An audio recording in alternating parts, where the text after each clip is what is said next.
Nous allons étudier le Daf de Shabbat, Daf Samer Gimel, avec une nouvelle Mishnah. Nazir chez Gilach, Venodar lo shehu tameh. Un Nazir qui a terminé sa Néziroute, comme il faut, sans s'impurifier. Et après coup, Nodar shehu tameh. Il s'est rendu compte qu'il avait rencontré une Touma. Donc il a marché à un endroit où il y avait une Touma, un défunt qui était enterré.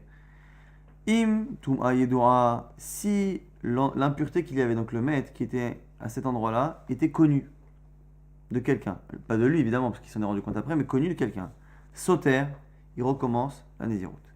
Ve'im Tumat Tehom, si c'est ce qu'on appelle Tumat Tehom, la Touma des abîmes, des profondeurs. C'est-à-dire, ce sera l'idée, c'est quelque chose qui n'est pas connu. Et ce sera ça le thème du DAF. Un halakha très important qu'on n'a pas vu. C'est rare qu'on ait une halakha comme ça aussi importante, qu'on n'a pas vu dans toute la Masechet. Tumat Tehom, Eino Soter, il ne recommence pas la Néziroute, en sachant que cette Touma inconnue, on verra exactement quelle est la définition de ce que l'on appelle inconnu.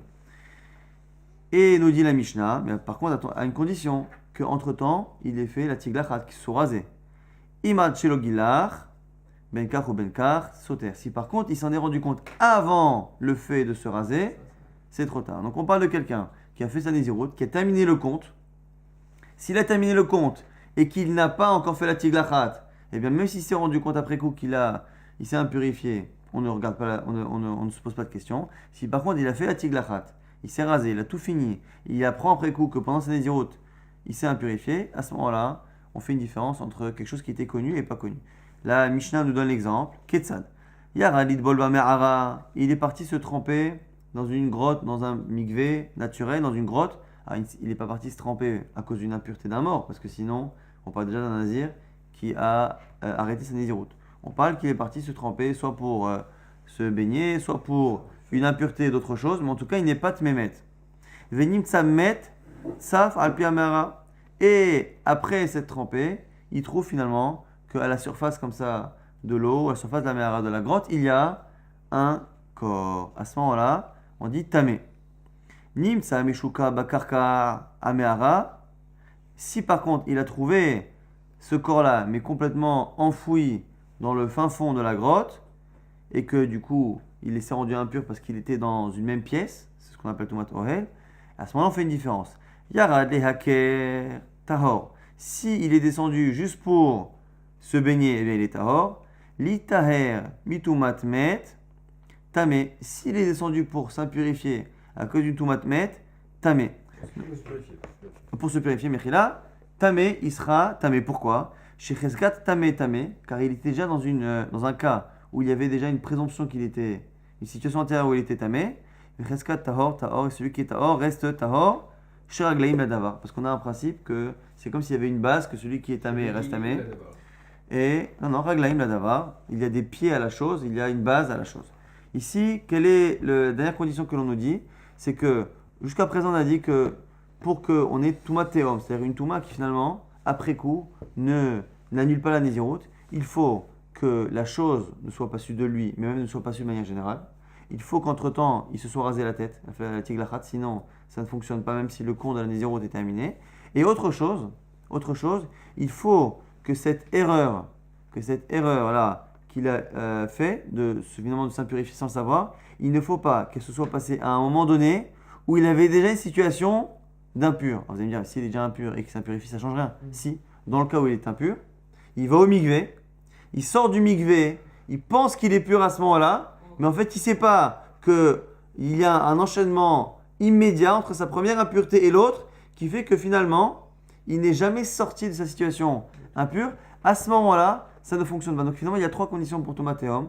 À la fois le fait que cette Touma soit inconnue, à la fois le fait qu'il soit déjà rasé la tête, et à la fois le fait que ça ne soit pas arrivé à un moment donné où il y a une sorte de juxtaposition entre une première Touma de mort et cette deuxième Touma. Il faut en fait qu'elle soit faite à un moment donné où il a une chazaka, une présomption qu'il est pur. Présomption de pureté, le fait qu'il soit rasé la tête et le fait que la Touma ne soit pas connue.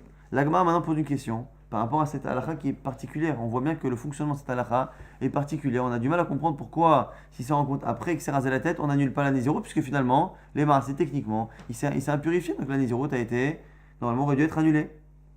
La Gemara pose la question, Ménan et Miné, d'où sait-on cette halakha-là que parfois on ne tient pas compte de ce qui s'est passé?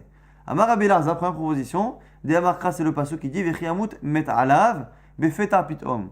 Lorsque la Torah nous parle d'un nazir qui s'impurifie, c'est marqué lorsque mourra sur lui ou pour lui, de manière impromptue, quelqu'un de son entourage. Alors c'est quoi alav? On dit quelqu'un mourra pour lui, sur lui. C'est quoi pour lui? C'est qu'il faut qu'il soit au courant de la chose. Il faut que la Toum'a lui soit connue. Et donc du coup, ça exclut le cas où elle n'est pas connue. Ce qui est intéressant, c'est que si on dit alav pour lui, selon Rabbi Elazar, le fait que la Touma soit connue ou inconnue n'a l'air d'être lié, défini que par rapport à sa perception et pas celle des autres. Tant qu'il ne sait pas, selon Rabbi Elazar, tant qu'il ne sait pas, qu'il le sait après coup, c'est l'air d'être bon, puisque tant qu'il le sait après et qu'il ne le savait pas sur le coup, ça s'appelle que sur le coup, c'était pas alav, il ne savait pas. Ça, c'est le premier avis. Resh Lakish dit, Amarka, c'est marqué dans le pasouk, qui yitame la nefesh oveder rehoka. Lorsqu'on parle à la base de la Touma, de quelqu'un qui sera impur, soit impur parce qu'il a rencontré un mort, obeder rehoka, ou parce qu'il est éloigné. Là-bas, on parle de ceux qui n'ont pas pu faire le Korban Pessah.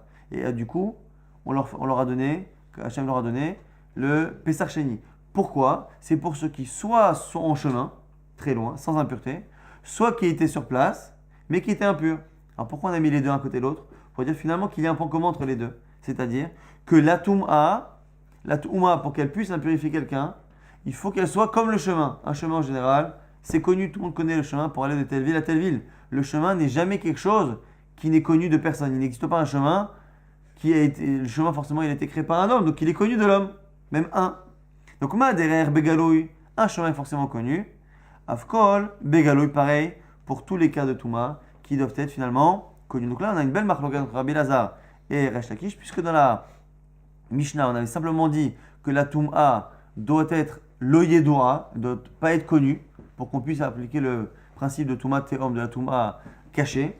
Eh bien, on a une marque. Est-ce que connu ou pas connu, c'est de lui, ou en fait de toute l'humanité de manière générale? Grande marque, ce qui est lié en fait à la source du passage. Qu'est-ce qu'on apprend de Halav, du Nazir, là-bas on dit qu'il est mort pour lui, ou de la juxtaposition de la Touma et du derrière du chemin pour nous apprendre que finalement la Touma doit être connue de tous comme un chemin pour qu'elle puisse prendre effet. La Gemara maintenant vient et objecte. Vela haditnan, ezoi Touma tatehom. On a dit dans la Mishnah, dans une braïta, c'est quoi la Touma cachée? Alors, littéralement, c'est la Touma des abîmes, hein. Mais on l'appelle la Touma cachée qui n'est pas connue. Parce que c'est ça l'idée, comme elle est cachée, elle est comme dans les abîmes. Kol sheino makira echad besofa olam, c'est marqué dans une braïta, pas dans la Mishnah. Dans une braïta, c'est une quoi Touma tateom, c'est une Touma qui n'est connue de personne dans le monde. Aval makira echad, mais s'il y en a un qui la connaît, besofa olam enzo Touma tateom, eh bien c'est pas Touma teom. Alors bish la maleman damar, qui derrière Shapir, ça va bien selon Resh Lakish qui a dit que la source de la halacha, c'est le fait qu'on compare le chemin à la Touma. Et là, les man de Amar, celui qui dit qu'on apprend cette halakha de Halav, que quelqu'un ne sera impurifié quand il est nazir que si la chose elle lui est arrivée à lui qu'il est au courant. Mais Makira Echad Mesofa Olam, Mayavé, qu'est-ce que ça change? Selon Rabbi Elazar, qu'un type à l'autre bout du monde soit au courant de la Touma alors que lui n'est pas au courant. Première objection, qui ici ne concerne que Rabbi Elazar. Deuxième objection, qui concerne finalement les deux avis, Rabbi Elazar et Resh Lakish, qui ont chacun une source différente. Vetour en plus, Hadetania c'est une braïta, Hamot semet mushkar, les rohba shel derer. On a une halakha qu'on étudiera à la fin du daf. Lorsqu'il y a un chemin et que on retrouve finalement sous ce chemin, on retrouve quelqu'un qui est enterré, mais qui est enterré dans la largeur du chemin. Et donc, quand il est enterré dans la largeur, si le chemin fait la taille de la personne, eh bien, c'est quasiment certain que tout le monde est passé dessus. Et si le chemin est un peu plus large, eh bien, on a un doute. Lorsque l'on est dans un cas comme ça, on dit quoi? On dit bitrouma tamé. Pour les gens qui sont passés par ce chemin, on dira par rapport à la trouma, ils ne peuvent pas consommer, ils sont tamés. Benazir ou Be'asiat Pessah, s'ils sont nazir ou s'ils veulent faire le Korban Pessah, on les considère comme étant tahor.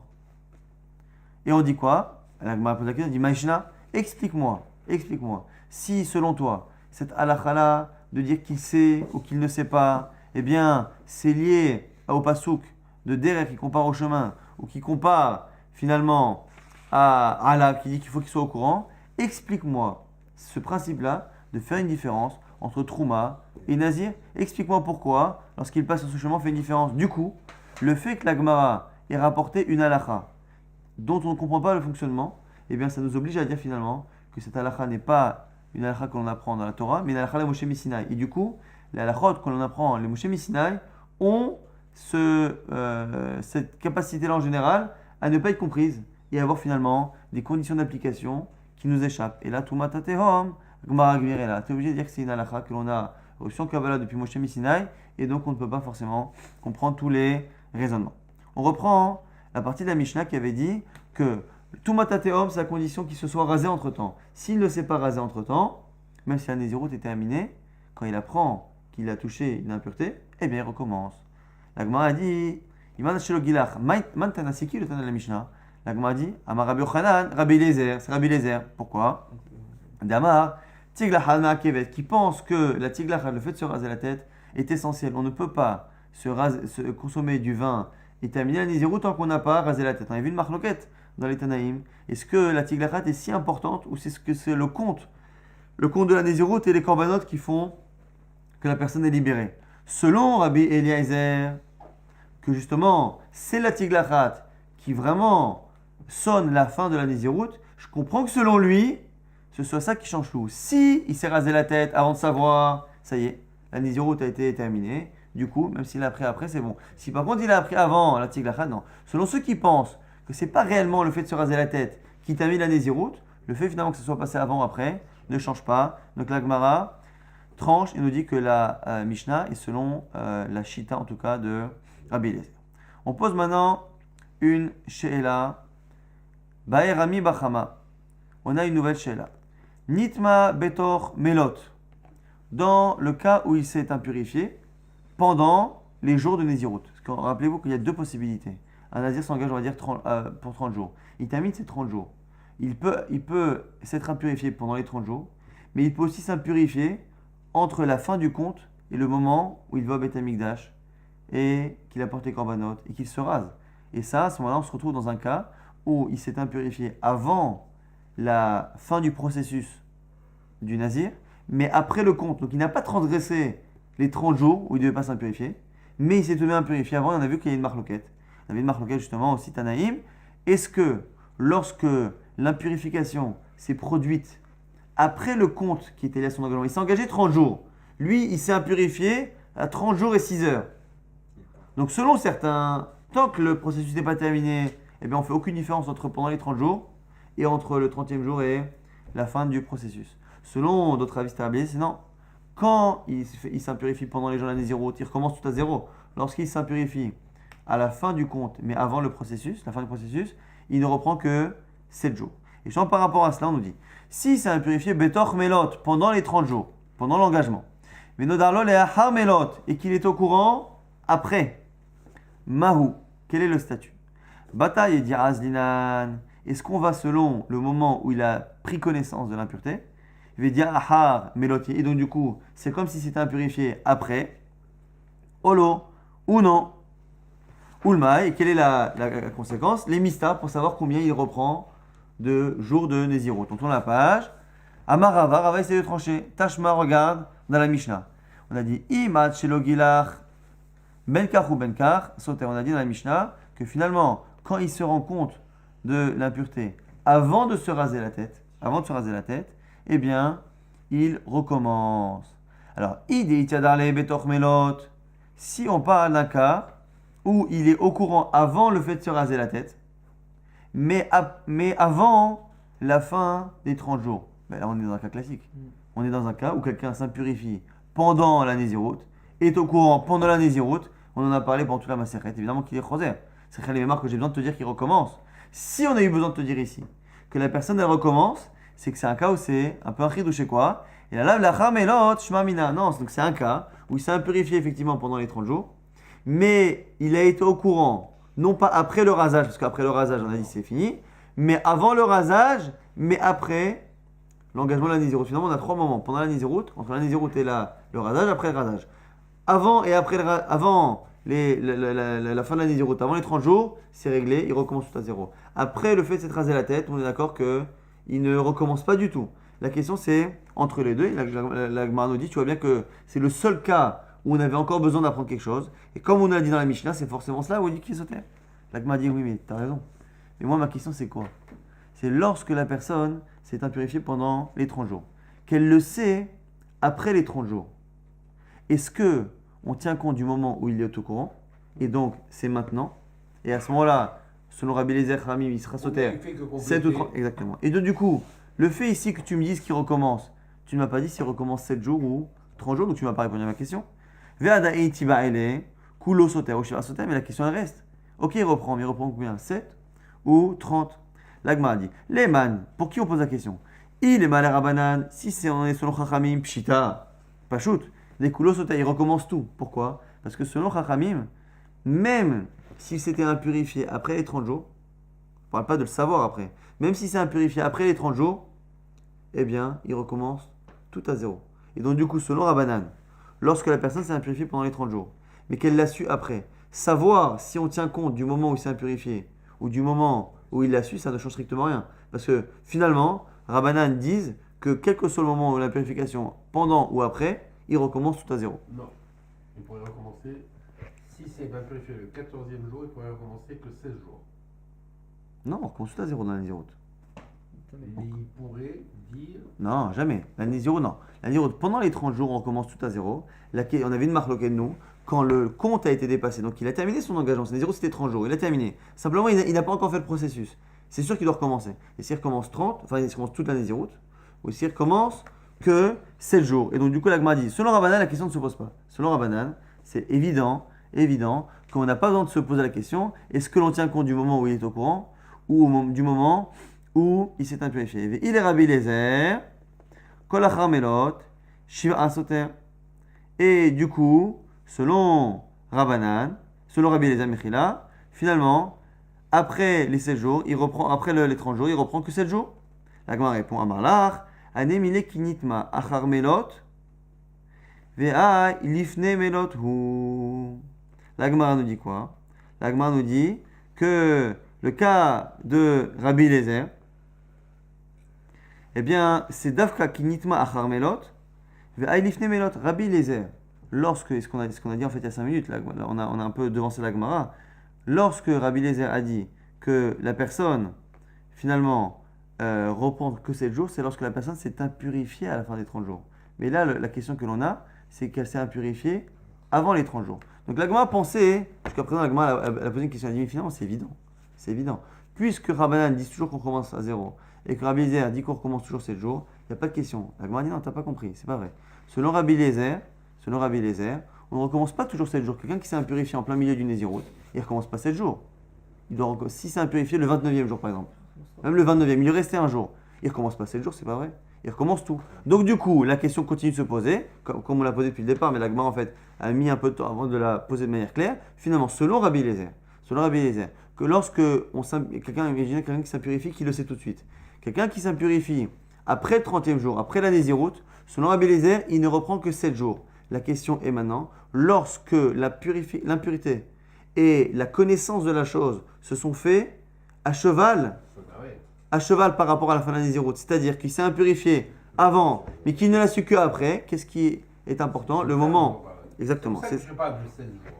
Parce que normalement, s'il l'avait su au moment où il s'était impurifié, il aurait dû reprendre la Nézirut que de 30 jours. Donc 30 plus 14, ça fait 44.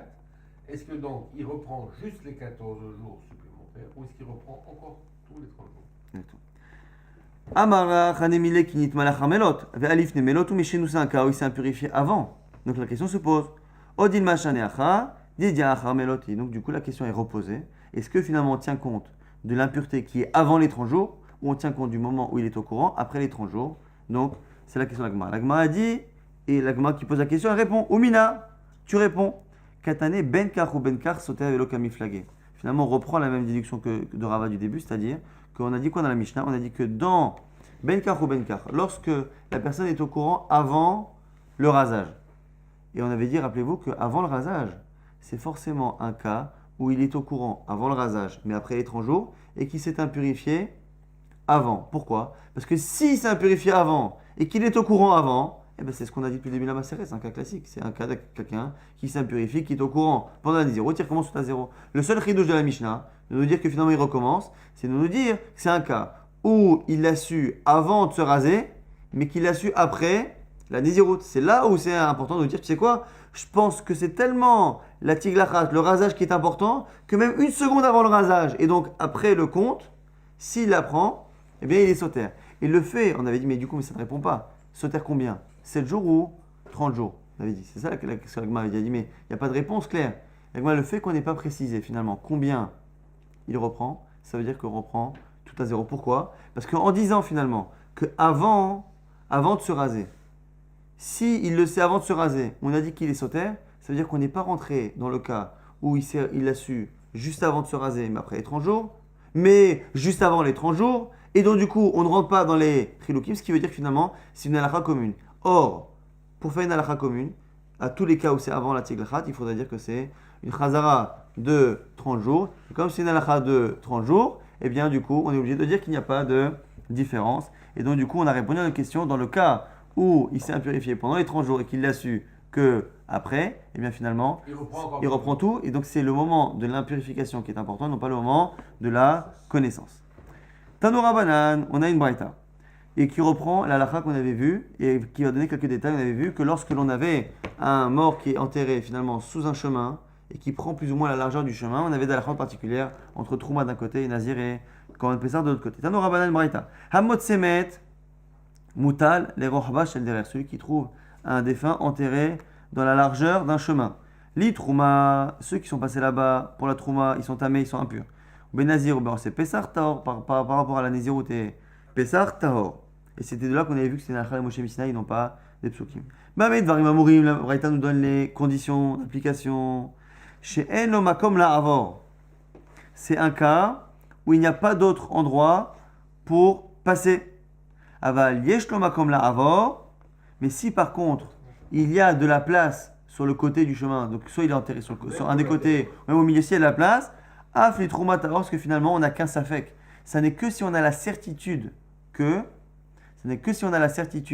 qu'on est passé là-bas, que l'on est tamé pour la Trouma. Et on répète encore, Bamed Varim Amurim, dans quel cas? Chez Metzao Shalem, lorsque le corps est en une seule pièce.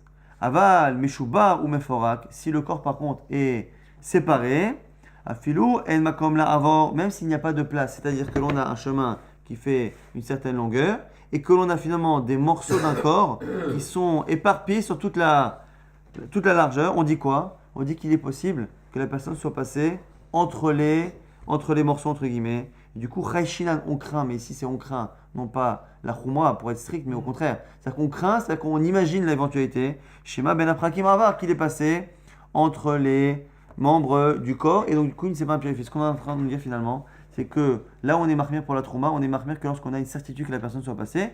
Quand est-ce qu'on n'a pas de certitude? Lorsque finalement la personne prend toute la largeur mais que c'est par partie, ou que la personne ne prend pas toute la largeur. Ou Bek Kever, dans un cas où la personne est enterrée dans un Kever.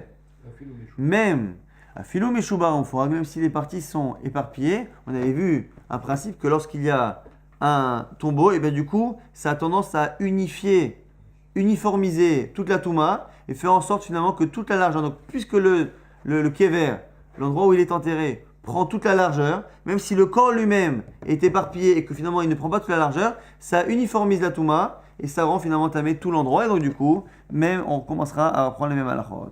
Pourquoi? Il venait chez Kever Metzarfo, c'est comme si l'endroit où il était enterré l'associait. En sachant qu'il y a une question de Rishonim, c'est que comment c'est possible de parler, on a dit, du Touma que personne dans le monde n'a jamais connu, parce que sinon c'est comme un chemin, et finalement qu'il est enterré dans un Kever.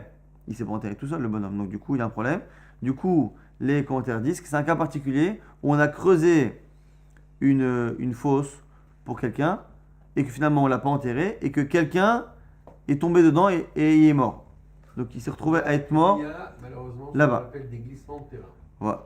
Voilà, au glissement de terre. En tout cas, les commentaires disent plutôt ce cas-là. Bamidvar Imamorim, on continue encore la lachot. Bimhaler, Beraglav. Là, on parlait pas du tomatéum, de toute façon. Non. Si. Si, la Gemara va le dire justement. On parle de tomatéum. Quelqu'un qui s'est rendu compte après. C'est pour ça que pour le nazir, on dit qu'il est tahor. On peut pas imaginer sinon. Donc, et on dit quoi? Bamidvar Imamorim, Bimhaler, Beraglav. Quelqu'un qui marche.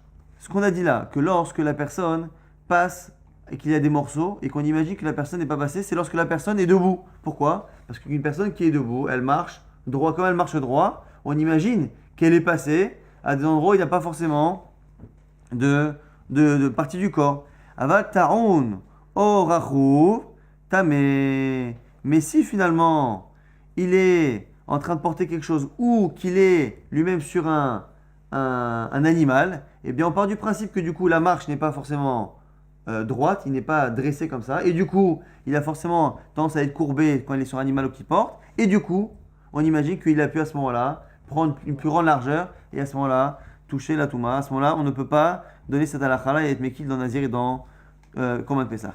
Les fiches chez le Yiga, Velo Yassit, parce que c'est possible qu'un qui marche debout ne touche pas et ne se penche pas, mais chez le Yaïl, et donc du coup il n'est pas au-dessus de la touma. Ta'on orachou, mais les cas qu'on a cités, Yefchar, chez le Yiga, chez le Yassiv et chez le Yaïl, c'est impossible qu'il ne se penche pas, qu'il ne soit pas au-dessus finalement du touma. Ça veut dire quoi? Excuse-moi.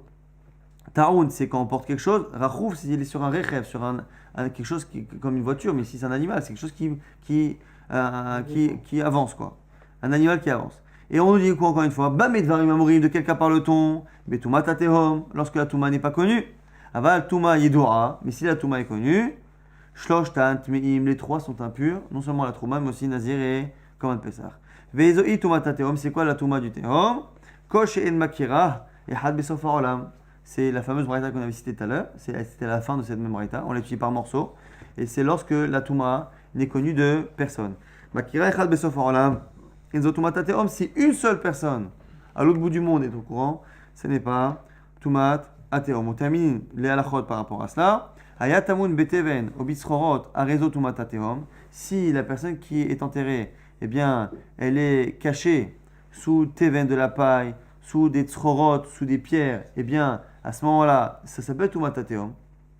Bayamim, ba'afela, benikike aselaim. Si le mort qui est enterré, il est dans l'eau, il est ba'afela dans un endroit qui en général est obscur, ou benikike aselaim, entre des rochers où il n'y a pas de lumière, eh bien, enzo tumat ateom, on n'appelle pas ça tumat ateom parce qu'on part du principe que l'endroit où il y avait de l'eau, eh bien, il se peut qu'à un moment donné, il n'y ait pas eu d'eau. L'endroit qui n'est pas éclairé, pour une raison X ou parce qu'il est entre les rochers, il se peut qu'à des moments de la journée et il soit éclairé ou qu'il ait pu être éclairé à un moment donné par quelqu'un avec une lampe ou quelque chose. Et donc du coup, on part du principe que l'obscurité ou l'eau ne sont pas des choses qui nous certifient que personne n'a jamais été au courant. Velo amrou tumatateom, et là, les men bilvad, et on finit par dire que cette halakha là, que lorsque justement on n'est pas au courant de la touma, eh bien elle n'a pas d'incidence sur la personne dans la Nézirut, eh bien ne concerne que la halakha de tumat met, que par rapport au tumat met, comme c'est marqué là-bas, Nefesh et derrière, on parle là-bas du chemin, même si finalement c'est la Moshe Sinai, mais en tout cas ça ne concerne que le maître, qu'un défunt, par rapport à quelqu'un qui ne doit pas s'impurifier à autre chose, et qui s'est impurifié par rapport à un reptile et qui l'a su après, on ne utilisera pas cette halakha de Tumat Tehom.